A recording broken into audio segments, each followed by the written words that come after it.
fracture in the sacrum or ilium. So there's a little line right there, that inferior pubic ramus. All right, more stress fractures. Femoral stress fracture.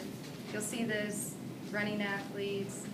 Sometimes these are really difficult to diagnose because there's so much going on in the hip, and it could be a number of factors as to why they're having pain.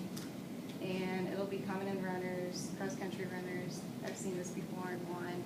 And they come with pain in the groin area, hip, maybe sometimes even the knee. And that's just because of the pressure going down on that femur. And be pain at the end, and most significantly with internal rotation. And you got to make sure that if you've been treating this as a strain and it's just not getting better, that's when you need to refer this to someone else. And they will be immobilized. You can see this on the bone scan. So here's an example of a hot spot for femoral stress fracture, and then also right there. Okay. Hip dislocations. You ever seen one, Aid? What's that? Hip dislocation? No, I've had somebody who screamed and lashed around like they thought they had one. That was interesting, but They didn't. no. Okay. All right. The most common way you'll see this is posteriorly adduction, and the hip, that femur will just be up out of the socket. And the affected limb will appear short and internally rotated, and obviously acute. Always with any dislocation, check the neurovascular. And I've never heard of anyone reducing this, so they usually wait until they get to the hospital when they can get them under anesthesia and do it that way. Okay, so that's kind of what it will feel like.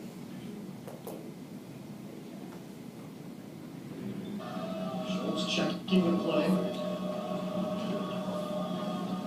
Option to his right. They'll keep it. Good support there for the secondary. That's Sam Cook, the all-conference free safety. Hitting Schultz hard, and Schultz is slow to get up. And he is holding his knee, and that is not a good sign, Larry. He is in a lot of pain.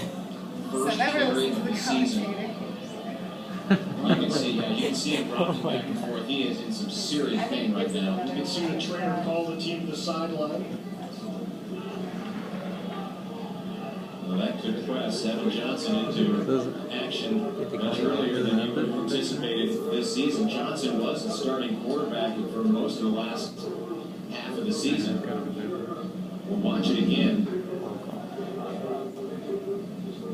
Option out to his right. So it looked like that guy. Sight for the faint of heart, but we probably will not show you the end. Yeah, look at it. He's not too bad. You can see the Here's a little relocation.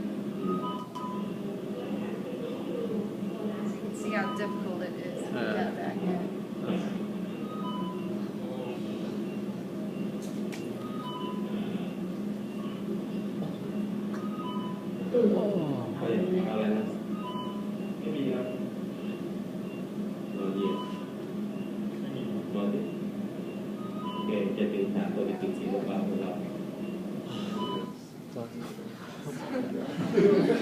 Stealing with that pain. Okay. God.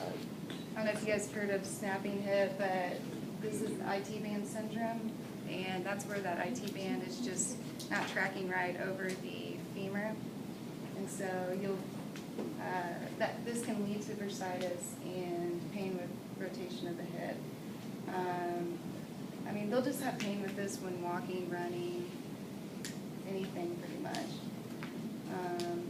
And it's really actually not that painful for it. It's kind of just more of like an annoying little thing going on. What about treatment ideas for this? Amputation. Yeah.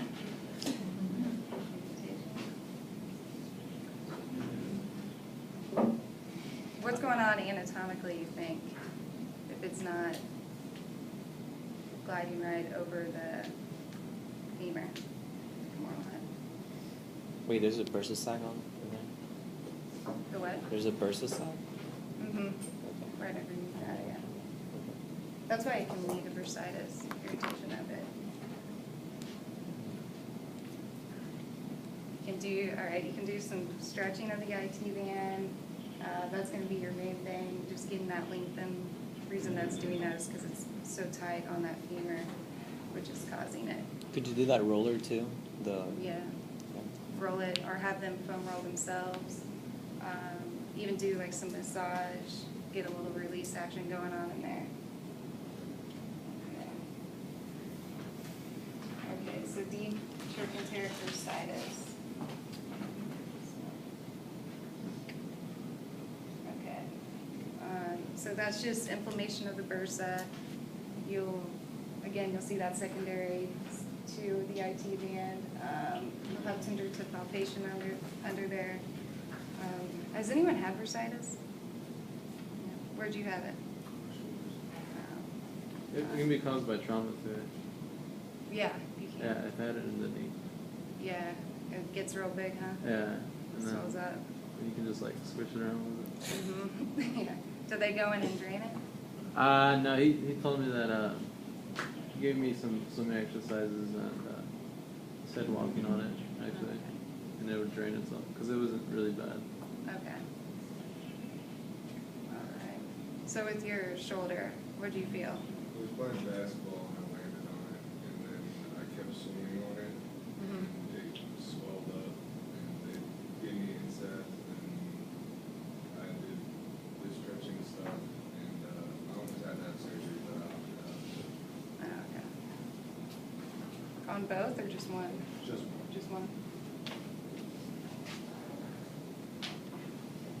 Okay, so treatment, we'll give them NSAIDs. Things get an injection of corticosteroid, pretty much just a stronger thing of an NSAID. And then IT band stretching, ice. This will be like the same, kind of the same treatment you have with IT band syndrome. Ileoceras, bursitis, same deal. You're going to want to avoid extension, so you can use an elastic wrap or ACE wrap to put them in a hip flexion position. Piriformis syndrome.